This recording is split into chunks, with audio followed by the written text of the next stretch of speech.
তো আমার প্রথম প্রশ্ন থাকবে আমাদের শ্রুতি আপার কাছে। আপা, আপনার কাছ থেকে আমি শুরু করতে চাই, এই ধরনের খাদ্যাভ্যাসটা আসলে এখনকার মায়েদের, এখন যারা নতুন মা, তাদের পরিবর্তন হচ্ছে, একটু যদি আমরা। এবং যুগ উপযোগী একটা প্রশ্ন, কারণ বর্তমানে এখন প্রচুর নতুন মা, তারা প্রথমে চিন্তা করে মানে প্রেগনেন্ট হওয়া মানে আমি অসুস্থ হয়ে যাওয়া, শুয়ে বসে থাকা সারাদিন বাসায়, এটাই মনে হয় তার কাজ।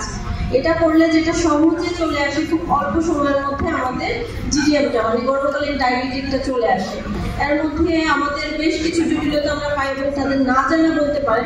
প্রথমের দিকে তারা খেতে পারে না, তাদের গন্ধ পাওয়া, মর্নিং সিকনেস, এরকম বেশ কিছু কমপ্লিকেশন থাকার কারণে তারা খাবারটাকে কার্বোহাইড্রেট টাইপের খাবারটাই তারা বেশি নেয়, অর্থাৎ ভাত বা রুটি বা বিস্কিট, বাইরের খাবার, ফাস্টফুড, এগুলো অনেক বেশি নেয়, যে একটু খেতে তো পারছি তাহলে এটাই খাই, এরকম একটা প্রবণতা থাকে।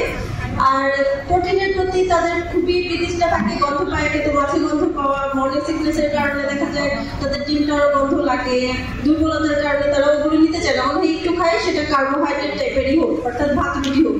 আর আমাদের কিছু মিথও তো থাকে, যেমন আমাদের দেশে অনেক বলে থাকে যে বেশি বেশি ভাত খাও বাচ্চার ওজন বাড়বে, এরকম কিছু মিথ আমাদের আছে, যার কারণে তারা বেশি বেশি ভাত খেতে চায় বা খেতে অ্যাকচুয়ালি জোর জবরদস্তি করেই খায়। আমি এরকম অনেক পেশেন্ট পাই যারা তাদের শাশুড়িরা বা মা অথবা তাদের যে বাসায় যে যারা আছে গার্জেন, তারা জোর করে করে ভাত খায়, বেশি বেশি ভাত খাও নাহলে বাচ্চার ওজন বাড়বে না।